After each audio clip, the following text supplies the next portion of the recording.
Hey everybody, welcome back to the Renaissance Woodworker. I usually do these live, but I had a pretty crappy internet connection tonight with a storm, but I did get some questions via the chat room and I wanted to record it and publish it as, go figure, a recorded, regular edited YouTube video.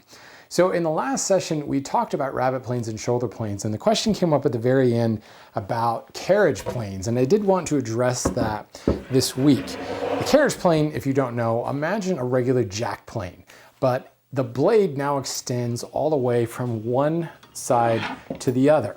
So the rabbeting block plane is kind of a good small example of that, where we've got a plane where the blade runs from edge to edge. Well, the carriage plane is the jack-size version of this. And I have a vintage model. It's all wood, and this actually might be more confused as a dado plane. Again, the blade runs from edge to edge. It is cutting in a skewed aspect, and it has two nicker blades that it can actually scribe the extents of this. So I could actually cut a dado on this. But it also has the handle off on an angle, so it's very obviously meant to be run right up against a wall. This could be a flooring plane, or it could end up being a carriage plane. What I use it for is a breadboard tool. Breadboard ends, it's fantastic for. Because I can run right up against an edge, I can use it exactly like I would a rabbet plane by cutting a nice long rabbet. But as with any hand tool operation, kind of size the tool to the operation. So I've got this panel of sapele here that I want to cut a breadboard tenon on the end of it. So let's first get it set up. And I need a fence that I can run my plane against. Now, if I were making an actual breadboard tenon here, I would be a little bit more accurate in how I'm setting it up and make sure that it's square. More than likely, what I would also do is set a knife line to sever the cross-grain fibers. But I also can rely a little bit on the nicker to do some of that. Still, let's be particularly vigilant and run the knife up against my straight edge and sever those fibers. Now, I could use the rabbet plane for this, or I could use my rabbeting block plane. But with a short soled plane like this, and what do I have here? 20 or about 18 inches of essentially tenon cheek to cut, it's going to end up creating a not very flat surface. Plus, this would require a lot more work to move this little guy around. And honestly, block planes are meant to be one-handed tools. It's going to be difficult and cumbersome to run up against the fence. But let me show you how a properly sized plane can do really quick work of this. So I take my plane and I'm going to engage the nicker blade by pulling back along my fence. Just give me a little bit extra incentive.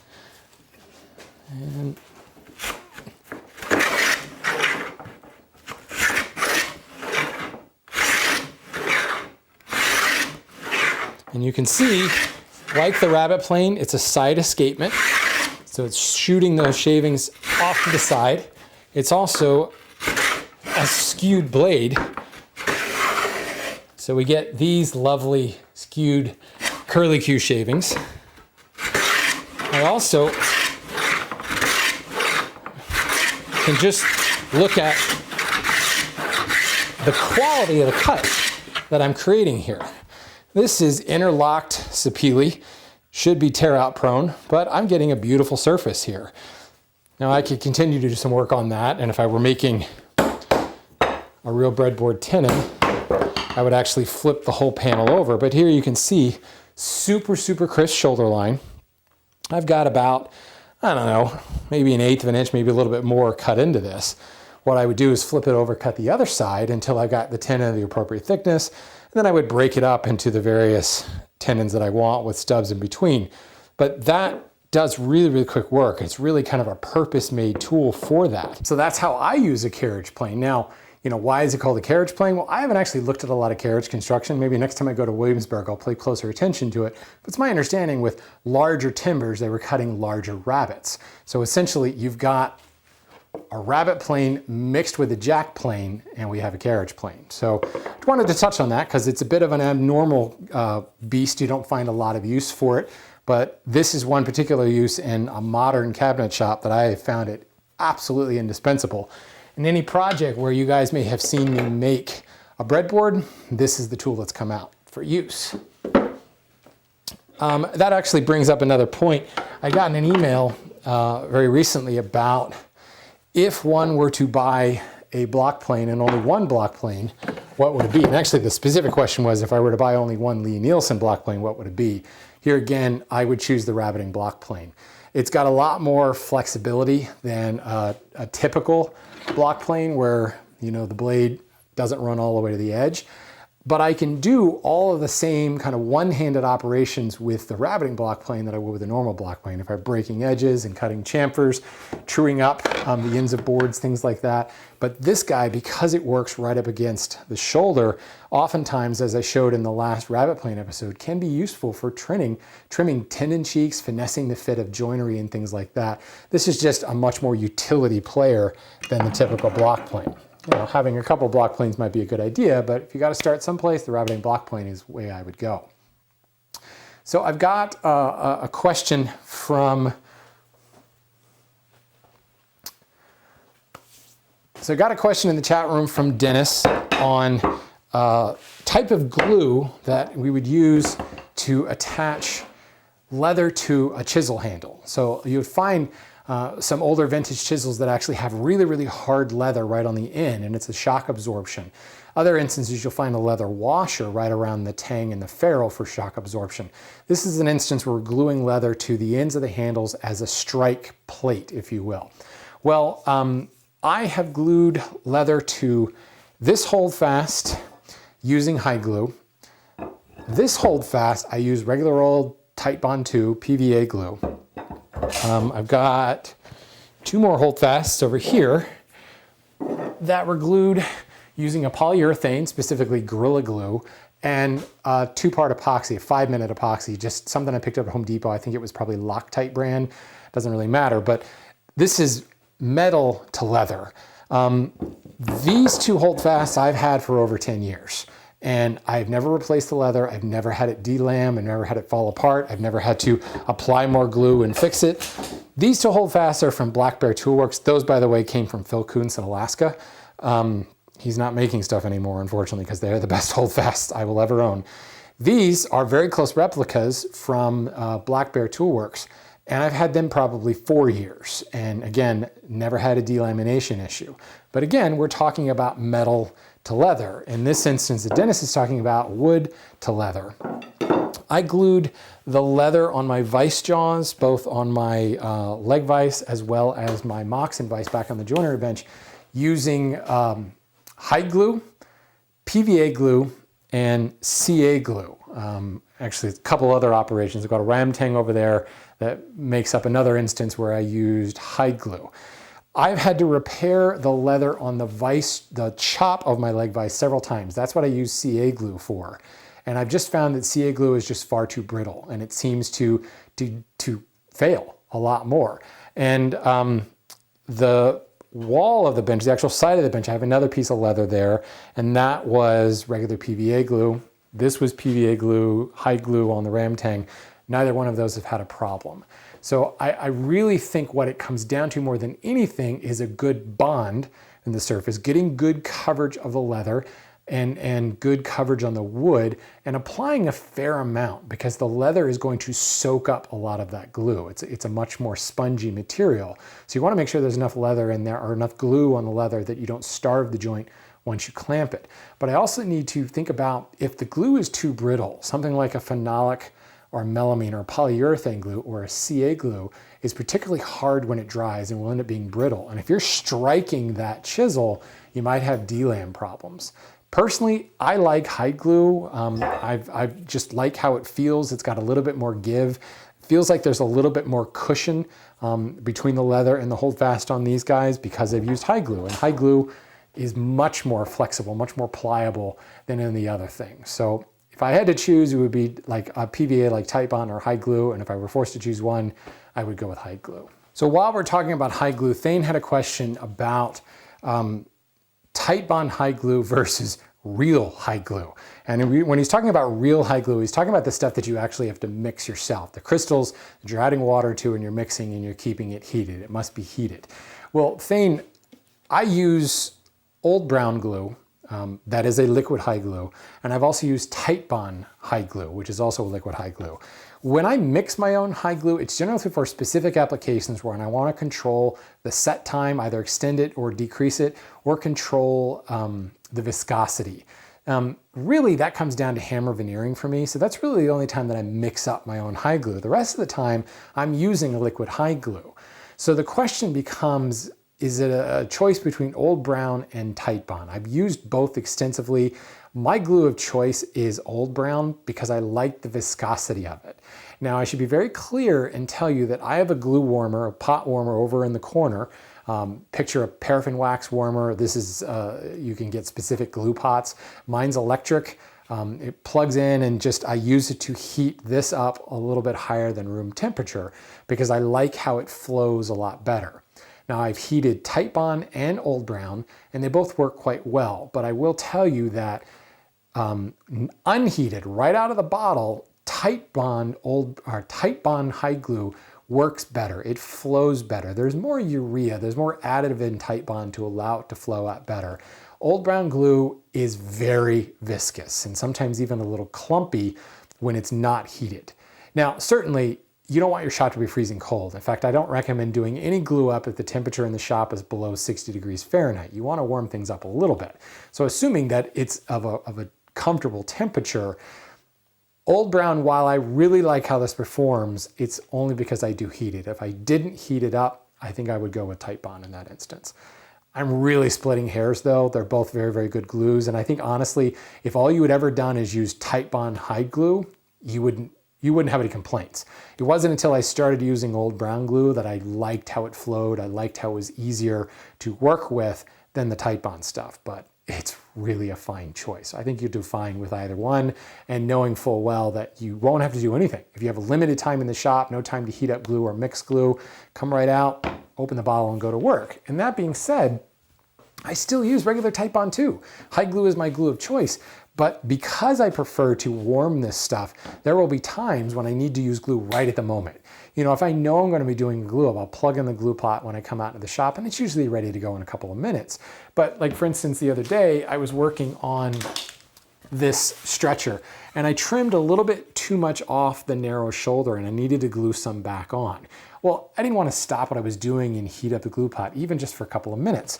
So I reached into the cabinet, pulled out the Titebond stuff, glued the scrap back on, clamped it, and went back to work. So Titebond 2 and PVA glue still has a very strong presence in my shop, but when I'm actually doing full-blown assemblies, I'm sticking to the hide glue. So just a little reminder, I'm no purist and I'm going to use both PVA and hide glue. So the next question is from Arjun, who said he'd be really curious to find out any tips I have for a small shop. He's got an 86 square foot space and wondering how to best work with it. Well, my shop is about 300 square feet. It's a single car garage, but I recognize it's a bit longer than your average or deeper than your average single car garage. I've got 26 feet from door to the back wall and 13 feet from side to side. But honestly, it's a bit big for me. I remember thinking it used to be really, really small, and that's when I was working with power tools. So the number one tip, if you've got a small space, work with hand tools. The biggest space user in my shop is that beast, that 20-inch planer in the background, because it requires an in-feed space and an out-feed space. Not only is its individual footprint, which is quite large, it requires all that space in and out because I'm taking the wood to the machine. So the number one tip for the small shop is build your workbench size to your shop. Now, really, I recommend 2 feet of space on one end and 2 feet of space on the other end. So if you have 10 feet from back wall to front wall, you want a bench that's going to be 6 feet long. 6 plus 2 feet plus 2 feet is 10 feet. And the reason for that is because you're going to need to have space to work in and off the bench. So if I've got a board down here in one end and I'm planing, I can't start right here on the bench. I'm starting actually off the bench in that 2-foot buffer space off the end of the bench. Same thing on the opposite end of the bench. If I've got a wall right here, I now, as I'm planing, can't go off the edge of the bench because I'm butting into that wall. And believe me, you're going to punch a hole in the wall with a hand plane. So what that means is I have to actually foreshorten my bench. So my planing stop sits right here. And if I were planing a board, you know, I'm coming and I'm planing as the blade itself passes over the end of the board. You can see I'm still about 2-3 inches off the end of my bench. So in order to accommodate that, I need to move the planing stop in. So for instance, I can move it in, you know, a foot from the edge of the bench and feel pretty certain that I can continue to run off the bench even with my longest planes. Remember, this is a jack plane. If I'm using a joiner plane or even my longer joiner planes, I've got quite a bit of space as I overlap to make sure that I'm taking that into account so I don't hit the wall. But what ends up happening is this now becomes no man's land. Moreover, I've got a vise right down here, and a lot of people put the vise right on the end. We'll say I was going to saw this board. Well, same thing, as I make that saw cut, my blade is now extended a good 8-10 inches past the end of the board. Otherwise, it'd be bumping into the wall. So now I'm moving my vise down so I can saw back here and not run into the wall.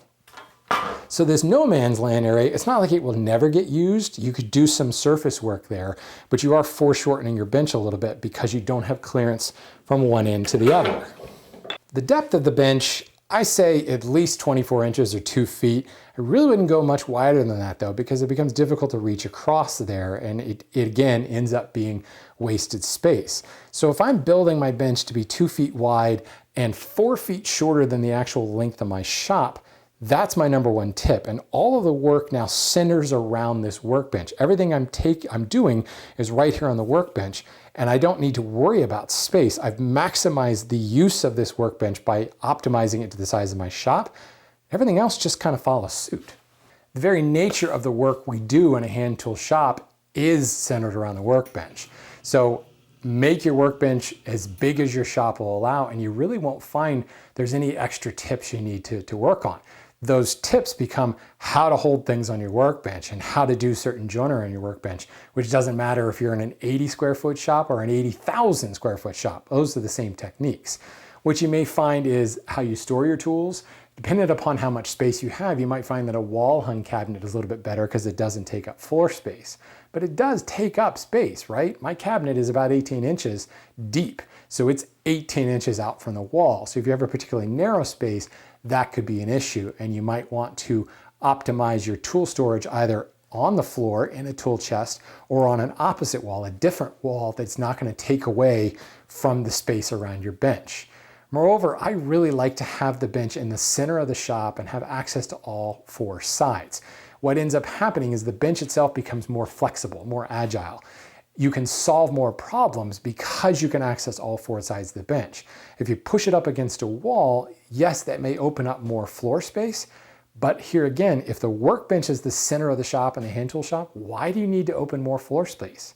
There certainly may be reasons. Maybe you have a lathe, or maybe you have, a shave horse or something like that. That will depend upon your specific space. So Arjun, what I would say is start there by optimizing your bench to your shop space. And if you have other questions that come up, that will probably be specific to your specific tooling, your specific projects, and your specific you. So what I would say is get started with the workbench and then ask more questions as they come up. And Thomas asked about cabinet scrapers, and he says, and I quote, "Is having a cabinet scraper a good thing?" Well, what I would say is it depends on how many tools you have. I would start with a card scraper, and I would start with a lot of card scrapers. I've got a whole bunch of shapes: goosenecks, round, concave, convex, square, rectangular, and a whole bunch of the traditional rectangular cabinet scrapers. Great to have around, super inexpensive, super easy to sharpen, which brings me to the next point. Check out the live session I did on card scrapers. I do mention cabinet scrapers as well, and of course how to sharpen them. But because these are so functional and so versatile, I would have a bunch of these before I even think about getting a cabinet scraper. Now the drawback to the card scraper is that it can create a hollow very quickly in the work because there's no sole, there's no depth stop, if you will. The cabinet scraper does have a sole and will prevent you from hollowing things out dramatically. You can still create a hollow like any short-soled plane would, but this will do it a lot less readily than this with no sole whatsoever. No sole, it's evil. It has no sole. So, you know, is it a good thing to have? I personally like using them in more rough capacity for like removing glue lines on a freshly glued up panel. I know some woodworkers who absolutely swear by them and use them all the time. They could be beneficial on a much, much larger surface that needs to be smooth, but that's going to vary dependent upon your work. One thing I will tell you though is the cabinet scraper, I wouldn't even put it in the top 10 as far as tools that you need. Maybe not even the top 20, because there's a lot of tools that you need before a cabinet scraper. It's way far down the list, and card scrapers are going to show up well before a cabinet scraper, in my opinion anyway. So Jeffrey asked, will there be a Black Friday hand tool school sale? Yes, there absolutely will. It's the only sale I run all year long. More details as we get a little bit closer. We're coming up quickly.